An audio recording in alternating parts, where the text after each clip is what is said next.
Par définition, les espèces aquacoles sont élevées ou cultivées dans l'eau. Quelles contraintes cela engendre-t-il? Dans cette capsule, nous verrons les particularités physiologiques des espèces aquacoles essentielles pour assurer leur élevage. Nous verrons ici les bases physiologiques pour la prochaine capsule décrivant l'importance de la qualité de l'eau en aquaculture. Les mammifères ou les oiseaux sont capables de produire leur propre chaleur et ainsi conserver une température peu dépendante de l'environnement. On parle alors d'animaux endothermes. A l'inverse, la grande majorité des espèces aquatiques sont ectothermes, c'est-à-dire que leur température corporelle est principalement dépendante de la température de l'eau dans laquelle elles vivent. Ainsi, en aquaculture, les espèces sont presque exclusivement ectothermes. Seul le thon rouge, élevé en captivité, est capable de produire une chaleur interne conséquente. Par conséquent, les espèces aquacoles ont un métabolisme très dépendant de la température. Leur performance, comme leur croissance, varie en fonction de la température de l'eau, avec un maximum atteint à la température dite optimum, qui d'après les modèles peut varier entre 24 et 28 degrés chez le bar par exemple. Cette courbe est très dépendante de l'espèce bien sûr. La truite par exemple a un optimum inférieur d'environ 10 degrés. La variabilité de la courbe change également fortement entre les espèces, avec des espèces dites sténothermes incapables de supporter de grandes variations de température, au contraire des espèces eurythermes capables de faire face à une large variation de température. L'eau contient environ 30 fois moins d'oxygène que l'air. Or, l'oxygène est indispensable au métabolisme aérobie de l'animal, qui permet de créer de l'énergie à partir d'oxygène et de sucre. Énergie ensuite utilisée pour se développer, grandir, se déplacer, manger, etc. Capter cet oxygène dans l'eau représente donc un énorme enjeu pour les espèces aquatiques. Pour cela, elles ont développé de très grandes surfaces d'échange entre le sang et l'eau. Ces surfaces sont appelées branchies chez les poissons, les crustacés et les coquillages élevés en aquaculture. Vous pouvez les voir ici chez la crevette Peneus vanamei. Au-dessus, vous avez un individu sain et en dessous, vous les voyez de façon plus distincte car la crevette est atteinte de la maladie des branchies noires. Chez les bivalves, on les appelle également des cténidies. Elles permettent à la fois de respirer et de filtrer l'eau pour capter les substances nutritives en suspension. Les branchies peuvent d'ailleurs prendre une couleur bleue lorsque l'huître est affinée dans des étangs marins littoraux ou des clairs ostréicoles dans lesquels se développe une microalgue très particulière, la navicule bleue, très recherchée.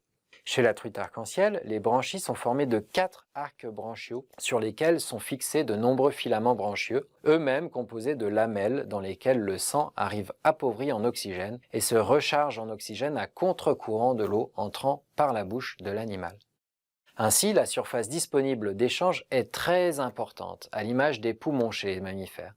Afin de garantir un apport d'oxygène plus important pour les gros individus, la surface augmente avec le poids du poisson. Ainsi, on peut observer que pour une truite d'1 kg, la surface de branchie est de 1000 cm².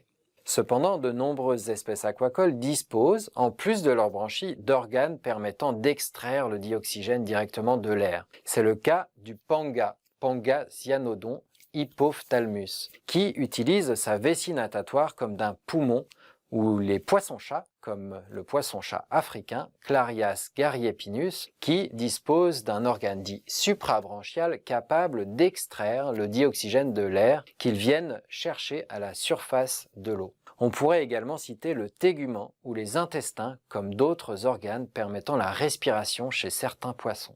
En raison de cette grande surface d'échange avec l'eau, les organismes aquatiques doivent mettre en place des mécanismes permettant de réguler la concentration en sel dans le corps, comme les ions chlorure, sodium et potassium indispensables au bon fonctionnement des cellules. La concentration totale de ces éléments dissous est exprimée en osmoles par litre. Cette concentration, nommée aussi pression osmotique, doit être d'environ 300 milliosmoles par litre chez la majorité des poissons. Pourtant, l'eau douce a une concentration de 0 à 20 milliosmoles par litre. Or, les molécules d'eau, H2O, ont tendance à se déplacer vers la zone la plus concentrée, dans ce cas à entrer dans le poisson. Donc, sans mécanisme d'osmorégulation, l'animal aurait tendance à gonfler en eau douce.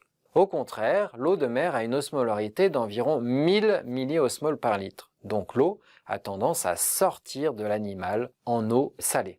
Afin de faire face, les poissons disposent de pompes à ions qui permettent, en échange d'énergie, de pomper ou de rejeter du sel contre le gradient osmotique. En eau douce, ils ont tendance à boire moins d'eau et à avoir une activité rénale plus forte, produisant des urines abondantes et diluées.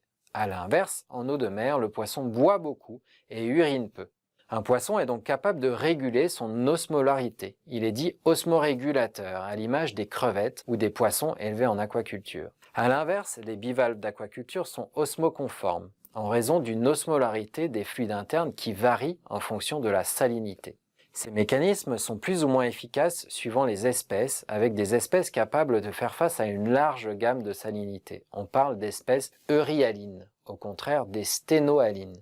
Donc pour résumer, les espèces aquacoles sont principalement des espèces ectothermes, c'est-à-dire que leur température corporelle suit celle de l'eau dans laquelle elles vivent. En parallèle, les espèces aquacoles doivent être capables d'extraire le dioxygène de l'eau pour leur métabolisme aérobie, et cela se fait principalement grâce à leurs branchies. Enfin, les espèces aquacoles mettent en place des mécanismes physiologiques pour faire face à des pressions osmotiques différentes en fonction de la salinité de l'eau. L'ensemble de ces particularités physiologiques des espèces aquacoles rend l'animal particulièrement dépendant de son environnement et entraîne des contraintes d'élevage qui vous seront présentées dans la prochaine capsule. Merci pour votre attention.